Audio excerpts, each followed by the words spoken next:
Well, good morning, everybody. I'm so excited to be here doing this a second time. We had such a blast the first time, and I made new friends, and I've been keeping up with them and at Facebook and Twitter, and Flickr even has an account with where people have been doing paintings every week and posting them, and it's just been a lot of fun. I've really, really enjoyed it.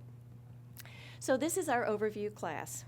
This is Watercolor 101, Week 1. And as you can see, I'm a fairly realistic painter. I tend to paint things as I see them. My challenge always is to bring in light and bring in dimension and try to put some life into my subject. And if I have done those three things, I feel like I've been successful. And that, if you do those three things, whether you're a realistic painter or an abstract painter, I think you've been pretty successful in your job. I always try to find some sort of quote that explains what I'm doing here, and one of the things that I originally started out when I designed this class was I was thinking that the CreativeLive audience is pretty much a digital audience. And so I wanted to explain that there are joys in life from doing things with your own brain and your own hands. And so I found this quote: "With the most primitive means, the artist creates something which the most ingenious and efficient technology will never be able to create." And I believe that's true.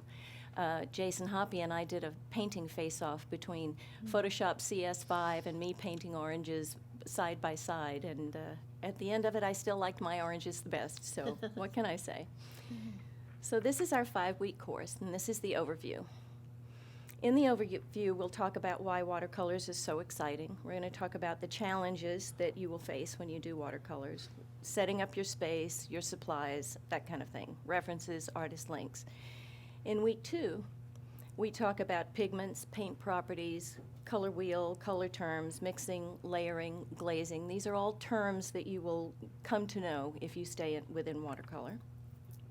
Week 3 is paper and brushes. We talk about paper surfaces, the various kinds of brushes, how to do different kinds of strokes, certain techniques, how to get stroke edges from your brushes. And in week 4, it's the drawing and composition. And I'm not going to teach drawing. I'm going to be explaining several different ways that you can transfer your drawing to your paper so that you can get an image on the paper and begin to paint it. And I'll explain to you about how to use a grid, the rules for composition, visual flow, that kind of thing. And week 5 is the fun stuff. That's when we're going to do techniques. We're going to throw salt and use masking fluid and figure out ways to get various textures and special effects and things like that. And that really is a fun week. We had a blast in that class last time. So, why watercolors? Well, I just think watercolors they're just a magical medium. Certain effects are unique to watercolors that not even acrylics can match. And acrylics are a fluid medium also, and even oils can be a fluid medium if you thin them down with the right materials. But there's just something about water and watercolors. There are certain things you can do with just plain water when you drop them into wet watercolor paints that you just don't see happen in other places. And in this particular shot, you can see all kinds of things. You can see wet into wet. You can see very hard sort of strokes with a calligraphy brush. You can see watercolor, the paint scratched out of the background with the end of a paintbrush.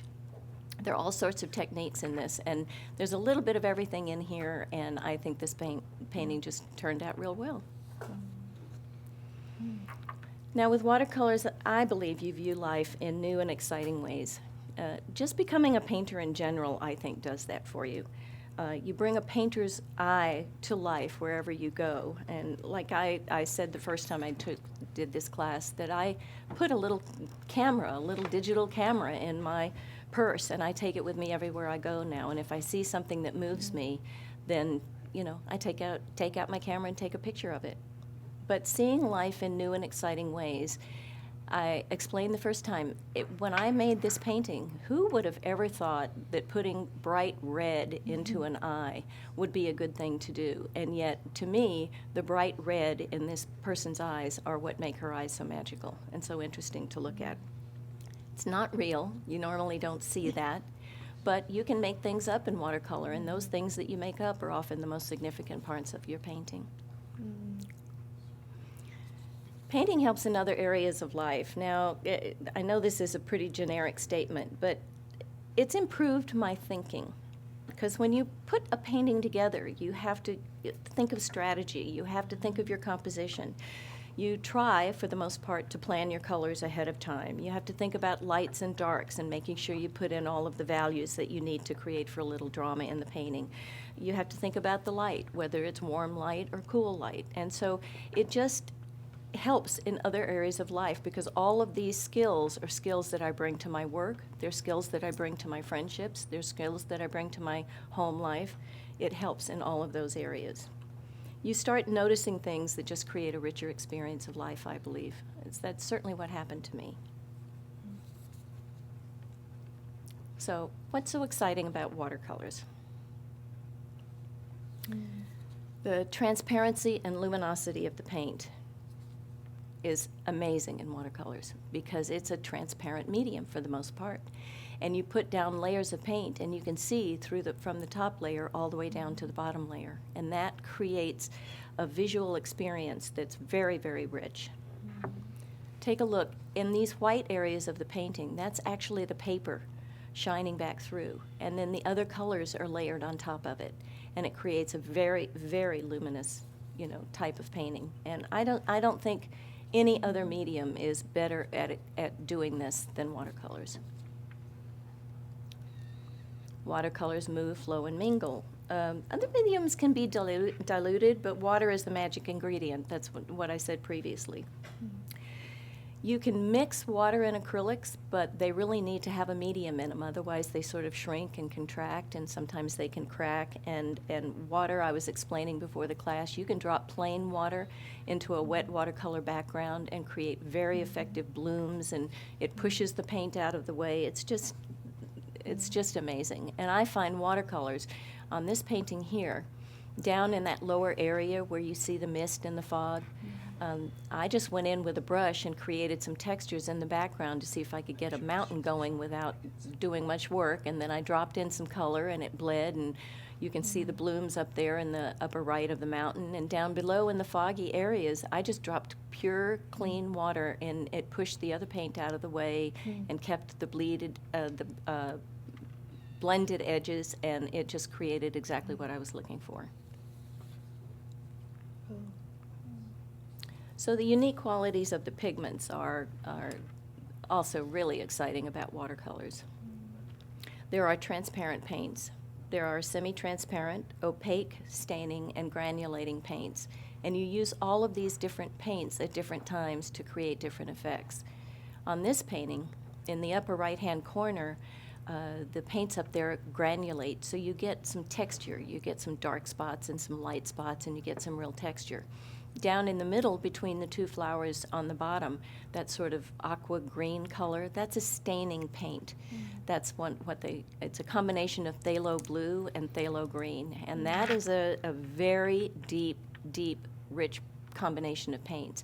And phthalos are your darkest colors. You need to have some sort of phthalo on your palette if you want to get really good, rich, dark colors without making mud out of heavier colors and heavier paints. There are completely transparent paints in here. There are semi-transparent paints. Just about all 5 of the types of paints that I mentioned are in this painting. You can get depth and dimension with watercolors that I think is just really extraordinary, and that's because of the luminosity of the paint and the fact that you can paint layer on top of layer, and as you paint layer on top of layer, especially if you use the right colors, warms will bring objects to the foreground, cools will move objects to the background. And you do that with glazing, and you get depth and dimension that I think is unparalleled. See how those pairs just pop forward, and then everything in the background looks like it's in the background. It's cooler, it's darker, and there's some depth in there. You can build your values with glazing also. I mean, you can glaze as many times as you want to, as long as you use the right paints to do it. Now, there are unique painting processes in watercolor. You can paint dry on dry, which is almost straight paint out of the tube on dry paper. You can use straight out of the tube paint and put it on wet paper, and when you do that, you'll get a very heavy concentration of color in the middle, and then it'll just sort of bleed out. It's very interesting what can happen there. You can do wet on dry, which is a very, very common way to paint. The leaves I was painting in the beginning were basically wet paint on dry paper, and you can paint wet into wet. And I've got an example of a painting that I did later that's strictly wet into wet. I mean, the whole thing was wet into wet. So, and then there are certain specialty and treated papers. There's something called UPO, which is a plastic paper. You can do a treated paper technique where you take watercolor paper and you coat it with some sort of acrylic gel medium or or acrylic gloss medium, and it creates a paper that operates like a plastic paper because none of the paint soaks into the paper surface itself and can be wiped away with a brush, so that you can almost get back to straight, pure white. This painting has a little bit of everything in it as well. It's got wet into wet. It certainly has wet into dry. The leaves of the flowers were wet into dry. I sort of painted each leaf individually and then put in the darker areas while that was still wet. Down in the water at the lower right-hand corner of the flower, I dropped in salt to get some of that texture. You do that when the water is at a certain surface tension on the paper. This painting has a little bit of everything in it. Okay, so this is the painting that I was just mentioning. I just finished this painting. It's not done. This is just stage one of the painting. I'm putting in 3 stages for you to see. Every single thing that I did in this painting, I did with pouring paint out of a paper cup. So this is the first pouring. This is what it looked like after I poured it first. Now, I don't know if you can see, but I did a drawing in the background. And what I did was I figured out where my light areas, my medium dark areas, and my dark areas were going to go. And then I drew just a simple line outline. And once that was done, I completely wet the paper and started pouring the paint. Did you blot out any? I didn't blot out any, but what I did was in the second stage, see everything on her face and shoulder that's in yellow? I don't know, you can even see the light sort of reflecting off of her shoulder. That's masking fluid.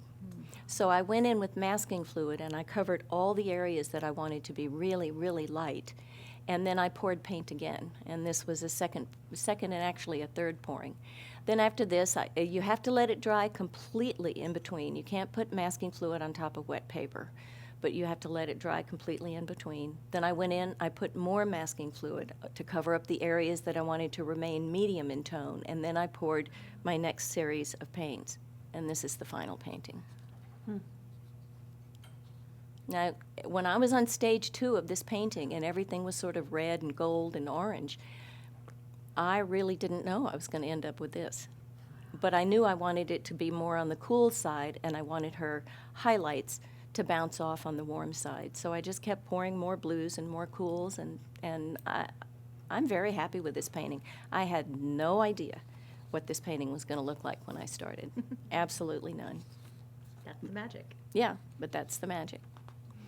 So those are the things about watercolor that I find so exciting, and hopefully you do too. I think it's an amazing medium.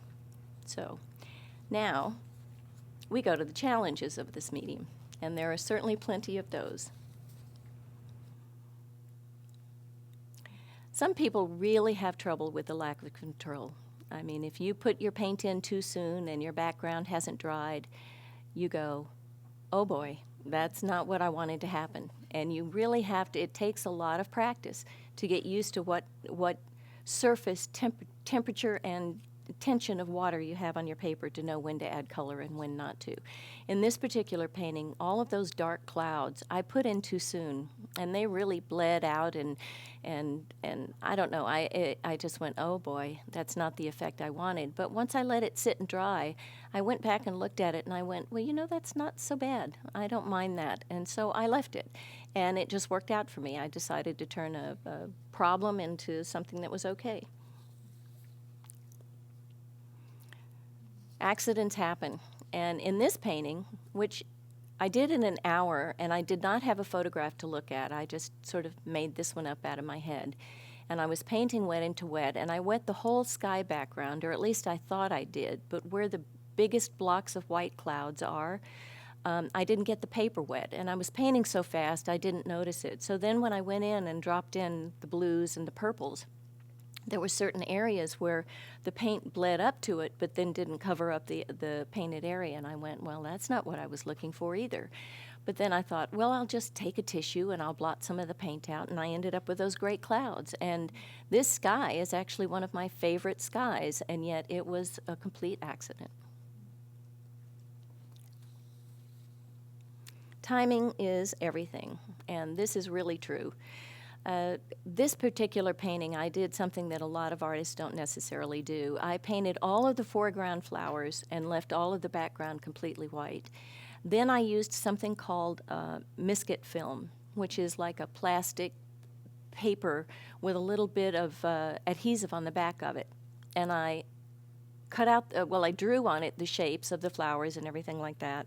And I cut that out and I put that down and pressed it down, and then I sealed off the edges with masking fluid because this misket paper doesn't really stick too well. But I sealed off the edges, so I completely masked out the flowers and got them out of the way. Then I was able to go in and completely soak wet the background and drop in the colors at the top and drop in the colors at the bottom. But I also knew that I wanted some real texture in there. And so right when the timing worked out just right for this, I dropped in salt. And that's how you get the mottled texture down at the bottom. The salt will soak up the paint around the crystals of the salt. And you can use several different kinds of salt because they all have different effects. And that's something that we're going to play around with in the last week. So another challenge is problems can really be very obvious in watercolor. Because it is a transparent medium. And that's what scares most people. That's certainly what scared me to death about it for years. I mean, I wanted to paint in watercolors, but I was really scared about it. So I don't know if you can look on the upper portion, the upper top third of this painting, or of this screenshot anyway. That whole area up there, I painted it 6 times. I scrubbed it out 5 times and painted it 6 times. And it shows. If you take a look at the mast in the upper right-hand corner, it's very, very fuzzy. You can't paint on watercolor paper 6 times without completely removing the sizing. So what you have to do is you have to paint it, and then you have to let it completely dry. And then you go in and you scrub it out with a scrubber, or in this case I used a toothbrush. You scrub out the paint. Then you let it completely dry, and then you go in and paint again. And I did this a number of times until I finally got to a background that I was okay with. And I am okay with it, but the problems are obvious. When you get up and look at it close, you can see it. Overworking the paints. Okay, so every time I see this painting, I cringe. This is a painting that was done of my son a few years ago, and I just overworked and overworked and overworked. And I had this photograph that had that tree in the background, and so I went, well, the tree's there. I have to put it in my painting. So I put it in, and I just didn't think about it. I just went in and painted and overworked and got mud. And then I decided, okay, I don't like this. So I set it aside, and I thought about it, and then I went back to it a few months later and painted it again. And that's what I ended up the second time. So it's a process. I've painted several paintings more than once, especially in my first class with my teacher. We always painted every painting 4 times before we actually went, 3 times before we actually went to the 4th version, which was the full color version. And it teaches you a lot about your subject to paint it that many times. If possible, to avoid mud, mix your paints on the paper as opposed to on your palette. If you start mixing on your palette and you put in one color here and then add another and then you add a third and then it's still not right and you add a fourth, you run the risk of really muddying up your colors and making the light refraction inside the paint a very high number, and then that means the light from the paper doesn't refract back to your eye, and it just changes things. So try to mix on the paper if at all possible, if you can.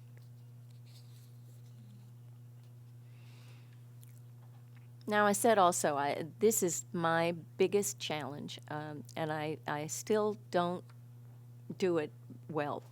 I do it okay, but I don't do it well because, and Michelle, you relate to this as a graphic designer also. As graphic designers, we're trained to mix colors perfectly. So we sit there and go, okay, I see this color that's 10% cyan and 35% magenta and 70 yellow, and we're trained with our eyes to mix things perfectly. But if I mix colors perfectly on the palette and I put them on my painting, they will dry 40 to 50% lighter. And then you go back and you go, oh, Bummer. I have to paint over that again. And I do this in every single painting. And now, I've had a teacher who is just magnificent at putting colors down perfectly the first time. She never goes back in and paints on top of something that she's painted once. She's a more representational painter than I am, but she's magnificent. And I have a slide of some of her work in here. I have decided to start trying to renew my attitude about myself as a painter and say, well, I'm a glazer. I'm somebody who glazes paintings a lot. And because I have the line control, I can do that without turning it into a complete mess. Although in the beginning, when I started painting, if you take a look at this, every single square inch of this painting was painted 3-4 times. And it's a mess. And I didn't know what I was doing then. I hadn't defined my style at all. I was trying to be more representational, but it's kind of a messy painting. And it was because I didn't mix my colors properly. Okay, so unintentional results. And I found a quote where was my quote from Bob Ross? I found a quote from Bob Ross that I thought was just really great. And it was, what did I do with it? He said, there are no happy accidents. He said, there are no accidents, just happy accidents. And he's true. Here it is. We don't make mistakes here. We just have happy accidents. And that was a Bob Ross quote. So this was a painting that I started out. I didn't even draw this man's face. Well, this isn't the painting. This is the photograph I was using. I did not draw this man's face. I wanted to see if I could just paint him directly on the paper, and I was specifically wanted to see if I could capture his skin tone.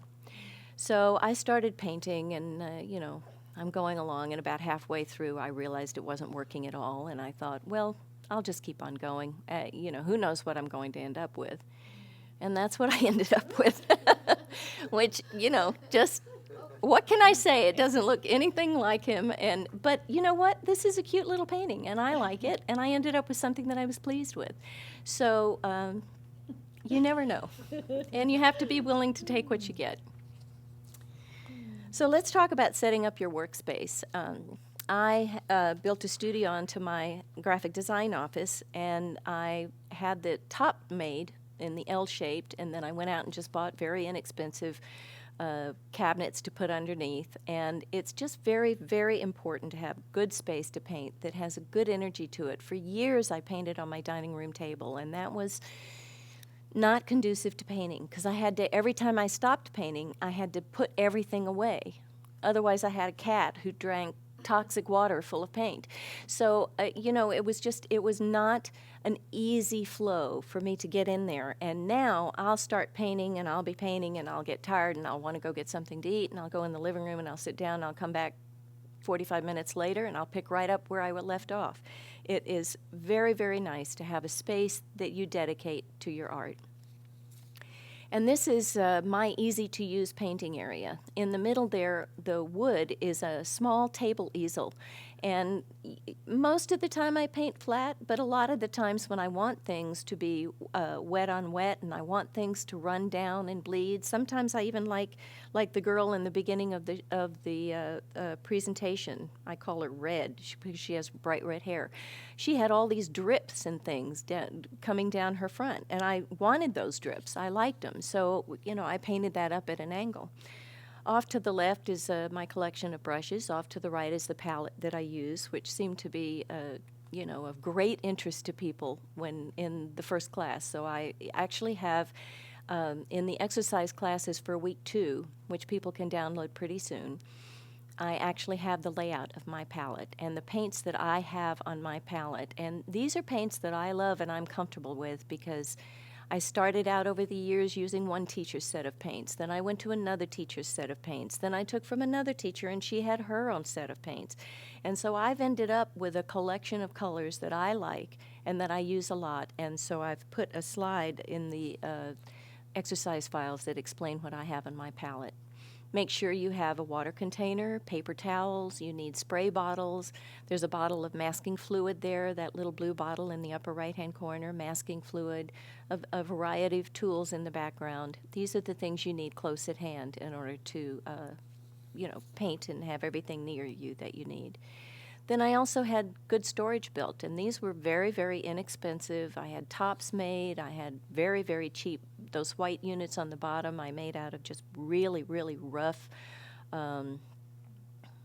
plywood and painted them, and then I added good light. I have good light in the studio, and one window's 5 feet wide and the other one's 8 feet wide, and so that gets some good light in there, and a floor that you can wash. That's kind of important too. So let's talk about your basic tools.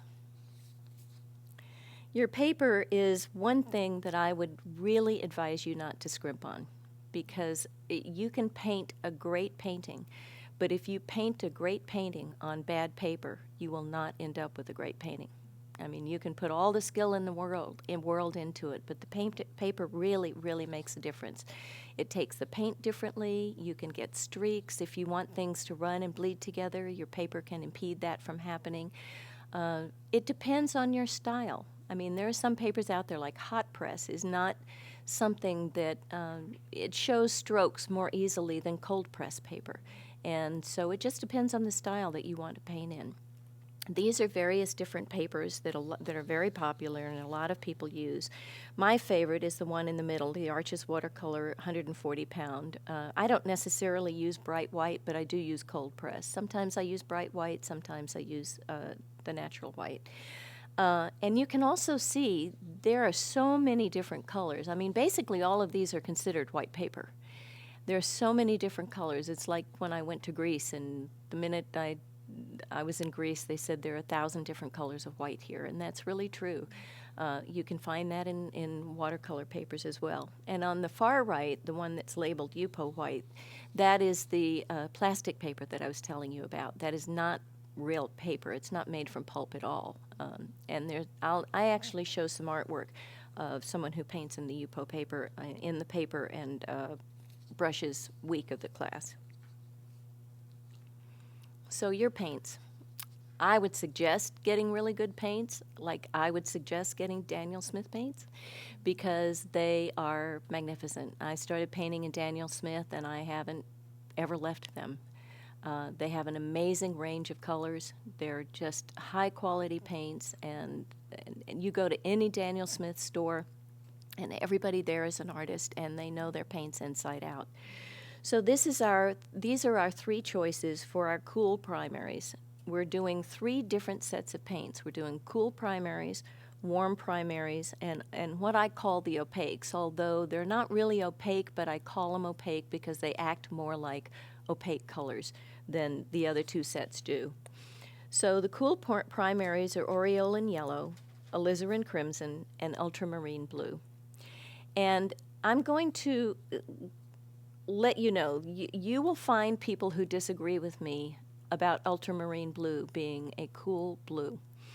But I am going from the fact that when we grew up and we learned the spectrum went red, orange, yellow, green, blue, indigo, and violet. And those were the warm to cool colors.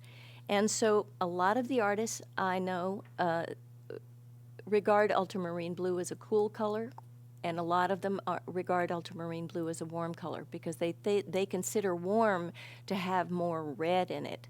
I consider warm to have more yellow in it. So that was just the way I learned, and that's the way I'm most comfortable with it. But you will find people who disagree. Then our warm primaries are New Gamboge, Pyrrole Scarlet, and Phthalo Blue Green Shade. And these are the ones that have some kind of yellow in them. And these, when mixed with each other, you always will have that third color. If you use like blue and red, if you mix blue and red in this group, you will always have some yellow in the mixture, which, as you see when we get ready to do the color wheel, will not allow you to get a good, strong purple as the tertiary color between yellow and blue. It will give you something that has a little more of a brownish tint to it. And then there are what I call the opaques, and that's yellow ochre, Indian red, and cerulean blue. All of these paints and supplies that I talk about, by the way, are on the Daniel Smith website in a special supplies page for this class. And if you go to the Daniel Smith website, down at the very bottom of the left-hand navigation bar, all the way down at the bottom, there's a little icon down there about the class. If you click on that class, you will go to the course description page, and there are links on the course description page for the class supplies page. So it's Daniel Smith homepage, Watercolor 101 course description page, and then there's a supplies page. And all of the supplies on that list are specifically the ones that Daniel Smith supplied for our in-class participants. Now, these opaques are, like I say, like Daniel Smith's yellow ochre is not considered an opaque paint at all. But when I do my paint tests with it, it paints pretty opaque for me. So, you know, you have to experiment around with it. But I tend to think of it that way because it's an earthy color and it's made with an earthy mineral. And all of the earthy mineral colors tend to have earth tones to them, and they tend to not be as transparent as the other colors. So this is the little palette that I suggested you get. It's very, very reasonable. It has a thumb hole in it that you can hold it up in your hand. A lot of people love to paint that way, especially plein air painters who paint outdoors. They stand there and hold the palette in one hand and the brush in the other, and they put their painting on an easel and they just paint away. This is a very cool little palette. It's got the little mixing trays, and in the upper left hand, I would suggest putting your cool primaries. Next to that, at least one or two wells away, I should have probably put a second well in between, would be your warm primaries, and then down on the bottom are where I put my opaque primaries so that I could keep the ones that look a little bit alike together on the top and the opaques down on the bottom. And these are the brushes. Now, these are great brushes. These are all made by Daniel Smith. One of them is a 1-inch flat. The other one is a number 12 round. The 1-inch flat is on the far left next to it, and these go down in size. Number 12 round. There's a number 8 round. There's the little skinny brush that has long hairs but not very many is called a rigger. Some people also call them a liner brush, and that's where you can get some of your calligraphic strokes. You can get limbs on a tree and things like that, and I can demonstrate that a little bit later. That's for calligraphic strokes. And then right next to that, I didn't include the scrubber in the brushes palette last time, but since it's included in our kit, I decided to put them on the palette this time. That is not a brush that you paint with. That's a brush that you lift away with. So in other words, you put paint down on your paper. You let the paint dry. I mean, it has to be, when you go in and scrub, you've got to scrub from an absolutely bone dry sheet of paper. Otherwise, you will scrub up the pulp, and you'll start getting little paper pills and things like that, and it'll be very hard to paint on your paper. So it must be bone dry if you're going to scrub out. But that's what that is. That's a scrubber brush. Now, these are not very big brushes. Your 1-inch is a decent-sized brush, but these are not huge brushes. But as a beginning painter, you're probably not going to start out painting on full sheets of watercolor, which are 22 by 30. You're probably going to start painting on a 1/4 sheet size, and some of the exercises we do in the class are just an 1/8 sheet. So these brushes are as big as you need to get going in the class and to do your exercises. So let's talk about everything else. You'll need some sort of board and stiff surface to paint on. I use Gator board, and Daniel Smith has Gator board for sale online. Most art supplies stores can't get the black Gator board that I like to paint on because I don't like to see all of the paint sort of dirty up the edges of the board and things like that. I find that kind of distracting. So I got mine from a sign shop supplier, you know, and you can get Gator board that's made for sign shops, and you could get black that way. It's about a 1/2 inch thick. It's a good, strong surface, and yet it's lightweight. If you get Centra and you get a board that's a decent size and it's a 1/2 inch thick, it's pretty heavy. And when you start lugging your supplies around with you, you want to keep things as light as possible. You need a brush holder to protect your brushes. You have to be very careful of your brush hairs and your brush tips. You want to make sure at the end of every class that you reform them. Those that are rounds, you want to reshape them into a point. Those that are flat, you want to clean off and reshape them into their nice flat size. And then you need to carry them around in some kind of brush holder that will protect the ends. You need a water container and a spray bottle. Now, Daniel Smith has, for the class, has supplied these wonderful water containers that I like a lot. But, you know, I use a cover that goes on a CD stack, and I use yogurt containers, and, you know, I have lots of them, and some of them I have dirty blue water in them, and because I want that water to clean out my blue brush, I use another one for dirty red water. So you want to start keeping your plastic containers and things like that. And a spray bottle is necessary to spray on top of your paints because they will skim over. They will form a skin on top that gets hard and dry. And you need to soften that up when you go into paint every time. And you can also use spray bottles to spray water on your painting, and you can get some really nice effects with just drops of water splattering on your painting. You'll need some sort of paper towel or tissue. I have both. I also use old wash rags, and I'm actually going to show you in the banter up front in one of these classes a sort of water sponge. It's not a sponge at all, but it soaks up paint beautifully, and you can make it yourself. I'm going to show you how to make that in the class. You'll need some kind of tape to tape your paper down to your board, because once you're painting, especially if you're going to paint wet into wet and you want to soak your paper completely first, then you're going to need an industrial stapler, not one of those just little desktop staplers that you use in an office to staple your papers together. You need something like a staple gun. And what you do is you completely soak your paper front and back. You lay it down on your board. You make sure there are no bubbles, no air underneath trapped anywhere.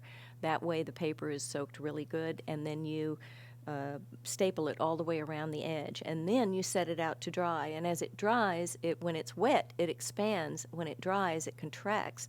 But once you've stapled it, when it's wet, it won't ever expand again more than what it expanded when you wet it the first time. So it keeps your painting absolutely flat while you're painting on it, and that's a good thing to do. In the meantime, we'll just use drafting tape here, because we're not going to paint. We're not going to soak paper, and we're not going to do that kind of stuff here. You'll need a 2B pencil, not too hard, not too soft. You don't want to scratch your paper or put deep indents. And it needs to be seen underneath the paint. You'll need a kneaded eraser, some kind of pencil sharpener. I would suggest some very soft toothbrush that doesn't have very depth bristles on it. You want it to be a flat, soft toothbrush for scrubbing, and a soft sponge. I use those sort of Greek sponges, those very soft sponges that come from under the sea. They work very well. And then you'll need masking fluid and the tools. I use a quill pen to put masking fluid on with. You can also use a ruling pen, which works quite well. You can use a brush, but you don't want to use any of your really good brushes, especially if you have sable brushes or anything like that, because if you don't get to clean your brush very well at the time that you're using it, the masking fluid dries in the brush, and then it's almost unusable after that.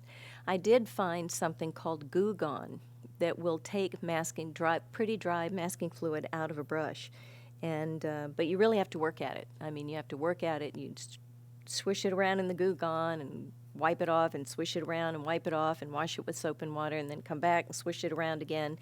But it will eventually clean your brush. So if you prefer to just use a brush and then toss it, just get really, really cheap brushes that you dedicate only to your masking fluid. So when it comes to painting, there are certain things that are just absolutely basic to your skill. One of them is composition. The composition of a painting is absolutely essential. You can paint, you can execute a painting beautifully, you can have a subject that's very engaging, but if you don't render that subject on your painting in a compositionally savvy way, then you won't end up with a good painting. And basically, composition is probably the number one thing that you should pay attention to. We will be going over that in the class for drawing and composition. And I will actually give you in the course files, the exercise files, a couple of different layouts on how to compose your paintings that generally create pleasing paintings if you use these tools. So composition is essential. Line both in drawing and in the line that flows through the painting. Both kinds of lines are the foundation of a painting. A really good drawing is a foundation of a painting, and good line flowing through the painting is also a foundation. And there's such a thing in watercolors and in other painting styles as well called what they call lost and found edges. And that's where you take an area of one painting that may be on one object and an area of the painting that is a completely different area altogether, like a man wearing a hat and his neck, or the edge of somebody's arm and the background that he's sitting in front of. And if you want to lose the edge between those two surfaces, you create a lost and found edge. And I found it very helpful in painting to not even draw in that area, to remind myself that I want a lost and found edge.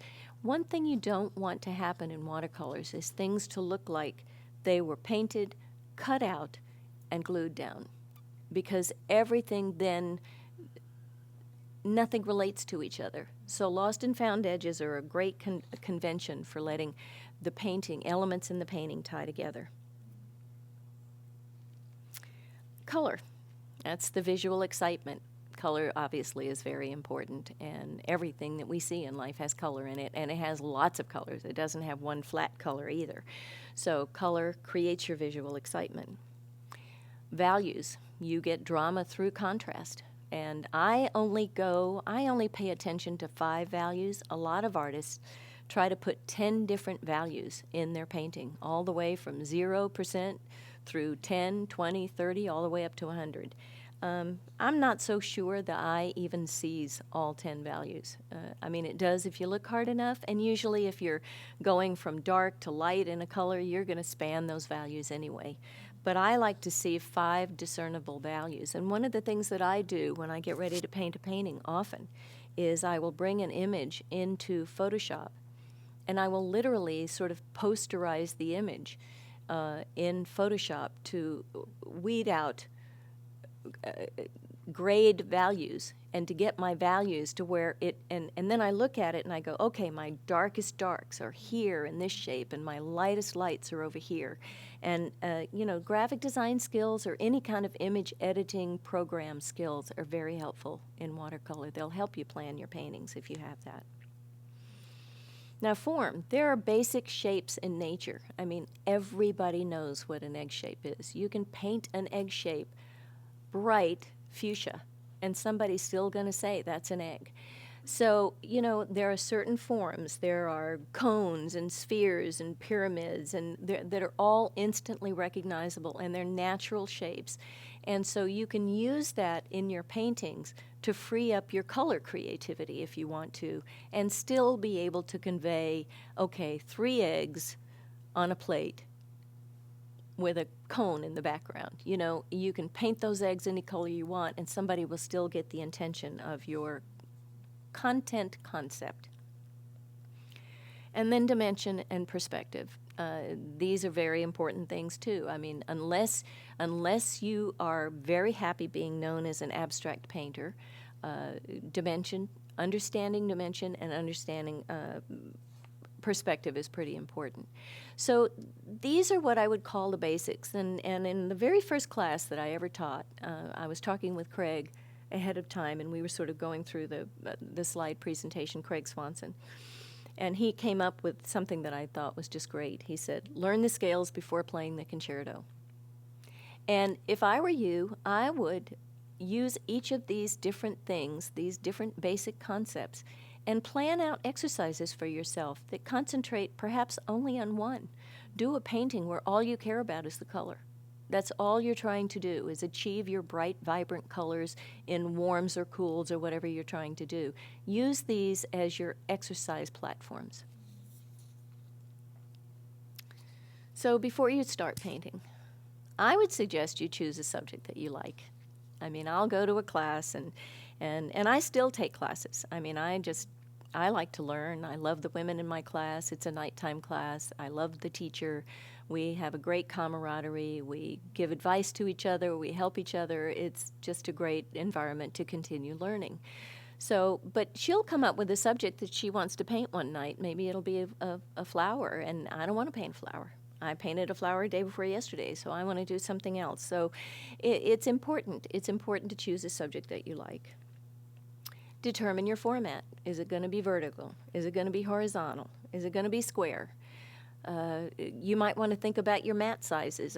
When I first started painting, I didn't pay one bit of attention to the size I made my painting. And then I finally ended up with a painting that I wanted to frame, and it didn't come anywhere close to being a normal mat size. And so when I framed it, it was $150 as opposed to $40, you know. So go out, check out the various mat sizes that you can get already cut, check out the various frame sizes that you can get, you know, pre-made, and plan your sizes that way. Now, luckily, full sheet, half sheet, quarter sheet, eighth sheet watercolors have frame sizes that are readily available. So it's not that difficult, but go to your local art supply store or check Daniel Smith and see what sizes they sell frames in, and those would be what I would consider standard sizes. Plan your strategy. And in the painting that I showed earlier that was all poured, my concept was to do a poured painting, okay? So then, in order to do that, and in order to get the lights and the midtones, I had to plan that painting. So plan your strategy so you know where you're going and you know what your various steps are going to be as you go through the process. Design your composition. Think about the rules of composition. Pay attention to the fact that composition is essential. Certainly, Michelle, you know this as a graphic designer. I mean, that really is everything. It really is everything. Do a value study. I explained to you one of the ways that I do a value study. I had a teacher who would do a little, like she would just hand draw a rectangle on a tiny little sketchbook, and she would stand in front of a house on a corner with just a jet black magic marker, and she would do a value study with her magic marker. You know, she'd fill in the darkest darks all the way filled in, and when she wanted something that wasn't quite so dark, she'd space the lines out so that she would give an indication to herself of what was gray, what was light gray, what was dark gray, what was jet black, what was white. You can do a value study and paint, you know, use actual black paint and paint your value study. I'm going to show you one of those in this presentation. Matter of fact, it's the next slide. But it will help you make sure your composition is right. It will help you make sure that you flow through the composition the way that you should. It's a valuable thing to do. I've done so many of them now at this stage of the game, and because I'm savvy enough in Photoshop, I know what I'm looking at on my monitor and stuff like that, I can do my composition and figure out my values without having to paint it first. And once you do that, you want to just jump right into your painting, and that's what I usually do. Transfer your drawing to the paper. Now again, in the drawing class, I'm not going to teach you how to draw. You'll have to, you know, do some online research and do some practicing for on yourself on your own time for that. But I am going to help you teach you ways to get your drawing onto your paper, and we'll talk about that in that class. So that would be a next step. And then decide on your color scheme. Is this a moody painting? Do you want it to be slightly depressing? So you would probably use blues and grays. Do you want it to be warm and sunny and happy? Do you want to paint happy little trees like Bob Ross does? Decide your colors ahead of time so you know where you're going to go. So this is the black and white value study that I did of a painting that I'll show you in a couple of slides. And this was just painted. I actually painted this entire painting this was a full sheet watercolor. I painted it. The black and white value study I did on a half sheet, and that way I solidified my values in my mind, and I got to look at it at that point and go, okay, I think this is going to work. Now I have to translate it into color. And this was the teacher that I had where we actually painted every still life. She would set these still lifes up in her studio over the summer and leave them up all year. And we would go in and choose a still life and stand in front of it and paint it until we were done. And then we would move on to another one that freed up. And she would take her all summer to set these things up. And I mean, I can see why. She always had some sort of, objective in mind, like round shapes. This one had a lot of curved shapes and things like that in it, and these had sort of warm colors and stuff like that. So she always had some sort of objective. But painting each painting that many times, each still life that many times, taught us a lot. It really did. We always did a black and white value study. Then we did what's called a Velasquez palette painting, which was done with 3 colors and 3 colors only. Those colors were burnt sienna, which is sort of an opaque mineral color, ultramarine blue, which is a cool blue, and then the yellow that she used was raw sienna. You could also do yellow ochre. And that would give you paintings that had the colors in them that Velasquez's old ballerina series had in them, those warm tones and the blues, but muted and just lovely. And we would do that. Then we would do something called a flat, which later on I'll show examples of a flat painting where you didn't pay any attention to dimension at all. You just put flat color next to flat color next to flat color, and you would end up with something very abstract, and then you moved into your full color. So these are just the basic steps to go through in the painting process. If you want to paint with a piece of stretched paper, you would soak and stretch your paper first and get that and set that aside. If you're painting wet into wet, you can start painting right away. If you haven't drawn anything on your paper first, I usually put my drawing down first if I'm going to soak and stretch the paper. If you want to paint wet into dry, then you put that painting away and you let it completely dry, and you test it by touching it with the back of your hand. You don't touch it with your fingertips because the oils and things like that from your fingers can get on your paper. But your back of your hand is very sensitive, and if that paper is still even remotely cool, if it's cool to the touch, then it's still wet. And so you might not get a hard, crisp line if that's what you're looking for. Then once it's completely dry, you mask off the areas that you want to save with your masking fluid or your Misket film or whatever it is that how you wanted to do that. I usually work light into dark. Now, if you have a painting that's really confusing and you need to set some anchor points in it somewhere, you might consider working dark into light in certain few areas just so that you can anchor your visual guides and then go back and paint light. But if you do that, you have to make sure you don't use paints that when covered up with water again will lift off the paper. Otherwise, as soon as you try to glaze over it or anything like that, they'll lift up. But usually you work light to dark because of the transparency of the paint. In oils, it's just the opposite. You work dark to light.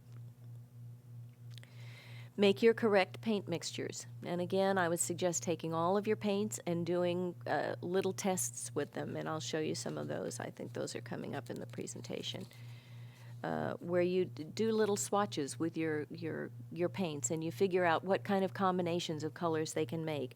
Put them on a piece of 1/8-inch watercolor paper, 1/8 sheet watercolor paper, do little blocks, label what they are, put, it was about 50% red here and about 50% blue. Label the colors that you used. If you do that, you'll learn a lot about the color, and then you'll have your own handy reference guide to go back and say, oh, what kind of color do I want there? And you've got your little guide. I did pages like that for mixing yellows and blues and reds and blues and reds and yellows, and it's been very helpful to me over time. Develop shadows on your planes. Now there are rounded planes, curved planes. There are upright planes, which are the planes that are vertical, and then there are flat planes, which are the planes that lie horizontal. The kinds of shadows that you paint on those different planes are all quite different, and it's helpful to know, at least in some sort of intellectual way in your head, what you should be doing there, because sometimes if you do just what you see, it's not quite as dramatic as it would be if you did what you knew you could do. And so it's helpful to understand that. Repeat your colors throughout your painting. You don't want a bright red spot in one corner of the painting and not show up anywhere else. If that happens, your eye is going to go right to that spot and stop there. It's going to be like a red stoplight. So try to repeat your colors throughout your painting in various areas so that you tie the whole painting together with your colors. That's a pretty important tip. Layer and glaze. There's a wonderful painter here in Seattle named Tom Hoffman. He's a very abstract painter. Very abstract. He paints very, very simple shapes, but he's wonderful with color. And he says never, ever put more than 4 layers in a painting. Now, I've certainly done more than 4 layers in a painting, and I know lots of other painters who do. But the more layers you put in your painting, the more you have to be working with transparent colors, and the more you have to have the control. Because if you're painting one single area, you have to be able to go and paint just that area again, which means you need finer hand controls and things like that. So, think about layering. Think of layering in Photoshop. What happens when you put colors one on top of each other in various layers? That's what the term glazing means. Glazing is putting a thin layer of paint over paints that are already on the paper. And you can do that to add depth to the painting. You can do that to make something more warm or more cool. You can do that to tone a warm down by painting its complement on top of it, and you want it to gray it back and move it into the background. That's what glazing is used for, and it literally is a glazing term. It's like putting colored glass on top of your painting. And then this is a step back off, and it's called the rule of 10-10. Every 10 minutes, step back 10 feet. And I find this very, very important, because when you're up close and you're working on your painting, you only see what you see, and you just don't see it. If you step back 10 feet, you can see things happening in the painting that you just don't see up close. So, rule of 10-10. Every 10 minutes, step back 10 feet. Now here's the full color final of that painting that I did the black and white of. And the values pretty closely match, and it made a pretty successful painting. I'm very happy with this painting. Turned out pretty well. Now if you start from a black and white photograph, this was a stock Photoshop that I actually purchased online. And so I wasn't doing a portrait of anybody real or that I cared about to make her look like who she needed to look like. But I turned into a black and white, and then I threw the color away because I didn't want to look at the color really. And then I gridded her off. Now this is how I do my grid and drawing. I knew that the composition was good because I liked the composition. I gridded her off. You do half line horizontal and halfway across vertical, and then you translate that grid onto your paper by doing the exact same format on your paper and gridding off the paper. And then you put in your anchor points on your gridded paper, and you start drawing between those anchor points. And it helps you a lot. You don't have to be a great drawer to transfer a painting onto your paper. So this helped me figure out where I wanted my darks and lights and just try to figure out what to do. And this is the finished painting. And like I say, she doesn't really look like the girl, but that wasn't what I cared about. What I cared about was getting a skin tone that looked ethnic in character and trying to get some life and some of the drama into the painting that I saw in the photograph. And it's different. I didn't go as dark on the side of her face as the photograph did, but I'm happy with the painting. It turned out quite well. Starting with a black and white also frees you in your color choices. You know, if you sit there and you see an orange on the painting, you try to match that orange perfectly, make it red. Make it fuchsia. Make it anything you want to. And using a black and white will free you in your ability to do that. So a little bit about me. I always loved to draw when I was a kid growing up, and I always knew I had some artistic loves in my life, you know, and I used to sit around and draw my parents' feet while we were watching dinner after watching TV after dinner. Then I went to college, and I was very good at math when I was a kid, and I started out as a math major in college, but then they just told me I couldn't take any more math courses, any more art courses, because I had to take only math courses in order to finish my degree, so I switched over and became an art major. I was a production artist at various New York City design companies for a number of years, and then I moved out to Seattle and worked for a couple of years at a company, but then went out freelance 25 years ago, and I've been freelance ever since. And I work in a studio in my home, and have been very happy as a freelancer.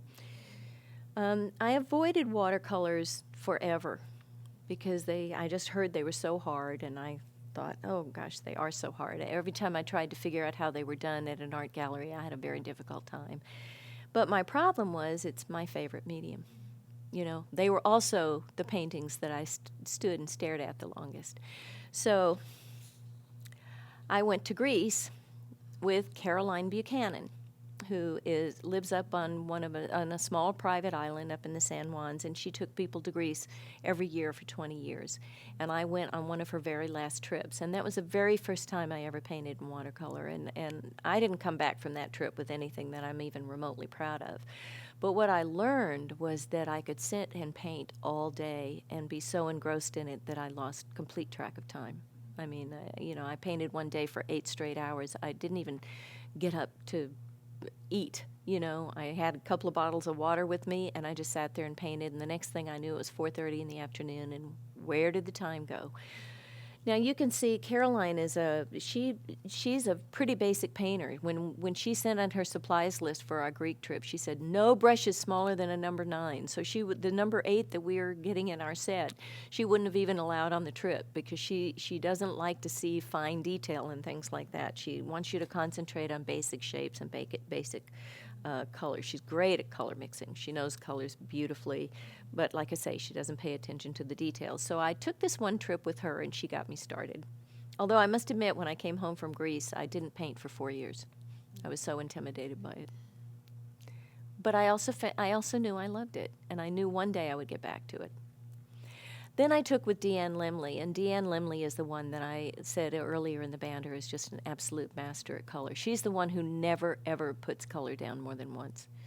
Unless she is putting down a bright color and wants to run a shadow over a portion of it or something like that, she mixes her colors perfectly and puts them on the painting. She's a pretty representational painter. She does a very loose sketch, but she's great at composition, and she's great at light. And she was the one who did all the setups in her studio. Master of color. I'm still taking with Kay Barnes.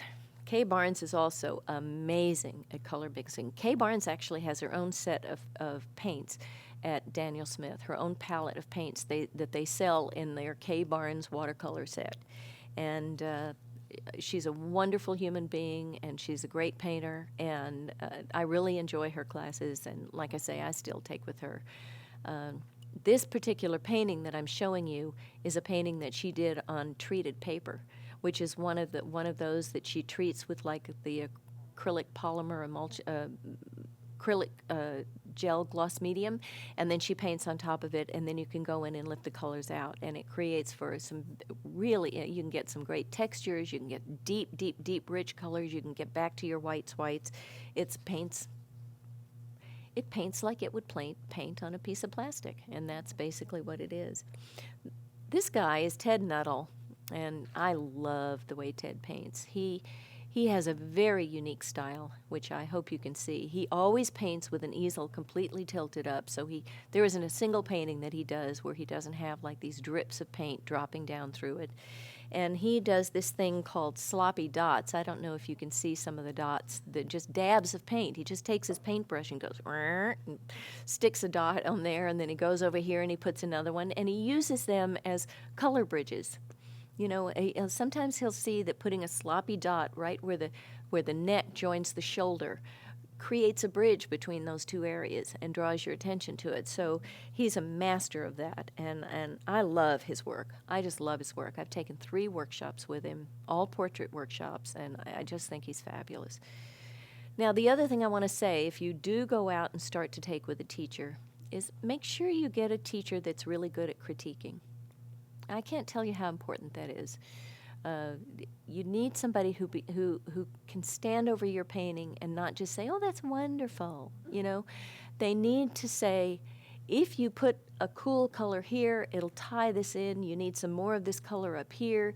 You need to crop the painting off here because you've got too much." You know, get somebody who will be a kind but an honest critiquer, because I think it's really important. You'll learn the most that way. Okay, so here are some links of my favorite artists, and they're just amazing. The one in the upper right, well, first of all, the one on the 4 in the upper left are the ones have been my teachers in the past, and I would suggest going and checking out all of their websites, and they're the ones that I showed samples of their work in. The ones on the right are other artists that I can just go to their websites and, you know, hang out there for a couple of hours. Nita Engel up at the top is probably my favorite painter in the whole world, although I have at least 6 people I say that about. So, you know, I can't even tell you, she doesn't even teach anymore. She started out as an illustrator back in commercial art back in New York City like 50 years ago. And she just came out with a new DVD, which I have to save up my pennies for because it's about $250, but it's many, many hours of instruction. And she is amazing. And she has written a book, which I'll show on the next slide, called How to Make a Watercolor Paint Itself. And if you get no other book, I would suggest getting this one just to see the possibilities in this medium. There's another guy in there, Charles Reed. He's one of the most famous watercolorists in the world. Frank Webb is another one.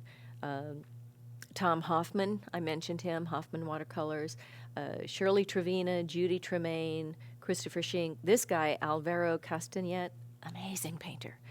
And he just paints so fast, and he portrays light and atmosphere better than anybody I've ever seen. He pretty much uses one brush. That's one thing I meant to tell you about Ted Nuttall. He uses one brush and one brush only. He doesn't use any other brush. He comes in with a tiny little white jar full of water and a tiny little folding palette that he holds in his hand, a big sheet of paper on a huge easel, and one brush. And that's all he paints with. Amazing. And then there is a Flickr group that is going to be probably up and running next week. Craig mentioned that earlier, so I don't have a URL for that yet.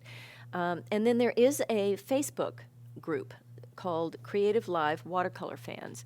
And that is set up for people to post their works and to stay in touch with each other on Facebook. And then my email is down in the lower left. It's mollymurrah.com, and you can email me at info@mollymurrah.com. So all of these links and things like that will be in the set of DVDs. So I'll leave it up just a few more minutes in case you want to scribble down a few more, but it'll all be there. And then these are favorite books and publications. Some of the books, these are the ones that I've looked at the most and I spend a lot of time hanging out in, and Nita Engel's book is there, and everything you ever wanted to know about watercolor is a big book, and there are all sorts of well-known famous artists who have contributed to that book, and there's just lots of, demos where they do step 1, step 2, step 3, step 4, and they take you through and they take different shots of it, and you can learn a lot that way. In the middle is publications. There are 3 really great watercolor magazines, Watercolor Artist, American Artist Watercolor, and The Artist Magazine. And they, the Artist Magazine is artists in general, but it has a lot of really great tips about painting. And one of my favorite magazines is this book called Art Calendar. And Art Calendar is all about the business of art. I mean, you learn how to take digital images. There's always a section in there on working with digital cameras to capture your images well, how to approach a gallery with a portfolio, how to learn how to use social media, Facebook and Twitter, to post your paintings, and the ins and outs of working with that, copyright law and how to protect yourself from being stolen from, and things like that. How to charge, how to set up your books in your business. I mean, it's about the business of art, and it's very, very helpful. And then, of course, Daniel Smith down at the bottom, art supplies. There are other places online that you can go to for art supplies, but again, I suggest you go to the best. And in closing, these are just a few simple things to remember. Be inspired by your subject. If you're inspired by your subject, you'll be an inspired painter. It really helps a lot. Keep things, especially in the beginning, keep things simple for your style. Don't get so caught up in painting every eyelash on the eye that you forget to pay attention to your values. You forget to pay attention to your proportion. You forget to pay attention to those things. Start out as simple as you can. Leave out as much detail as you can when you're starting. You can always add the detail later, but it helps you learn your subject better if you keep things simple for your style. Be bold. And, I heard somebody say this once, and it was a absolute light bulb moment for me. It's only a piece of paper. It's nothing to be frightened of. And, if you use good paper, you can turn it over and paint on the back, or you have a good piece of scratch paper to test your colors on later. It's just a piece of paper. It's nothing to be afraid of. And I guarantee you, if you do a painting that you don't like, you learned something in doing your first unsuccessful painting that will help you create your successful painting next time. So don't be afraid. Keep practicing and painting. Absolutely. Keep practicing and painting. That's what it needs. I mean, I've been painting for 12 years, and I still have a ways to go. But the more I paint, the more excited about it I become. Because I'm at the place now where I don't care if I end up with a bad painting. I also know, for the most part, I can turn it into something that I could probably sell, because somebody else would be pretty happy with it. So just keep on practicing and painting. And above all, have fun. You have to have fun in this medium. Like anything, you won't stick with it if you don't. So make sure you don't set yourself up to fail. Make sure you don't beat yourself up if you don't achieve what you're looking for the first time out the chute. I guarantee you it won't happen. Give yourself the slack to learn and grow, and just keep on going. Okay, that is the presentation. And that is the overview of watercolors.